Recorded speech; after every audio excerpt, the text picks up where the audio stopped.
بھلا یہ قرآن میں غور کیوں نہیں کرتے؟ اگر یہ اللہ کے سوا کسی اور کا کلام ہوتا تو اس میں وہ بہت سا اختلاف پاتے، اور جب ان کے پاس امن یا خوف کی کوئی خبر پہنچتی ہے تو اسے مشہور کر دیتی ہیں، حالانکہ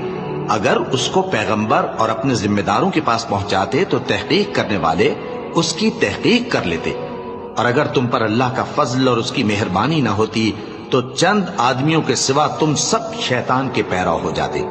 سو اے پیغمبر، اللہ کی راہ میں لڑو، تم اپنے سوا کسی کے ذمہ دار نہیں ہو، اور مومنوں کو بھی ترغیب دو، قریب ہے کہ اللہ کافروں کی لڑائی کو بند کر دے، اور اللہ شدید ترین جنگ کرنے والا ہے اور سزا دینے کے لحاظ سے بھی بہت سخت ہے۔ جو شخص نیک بات کی سفارش کرے تو اس کو اس کے ثواب میں سے حصہ ملے گا، اور جو بری بات کی سفارش کرے اس کو اس کے عذاب میں سے حصہ ملے گا، اور اللہ ہر چیز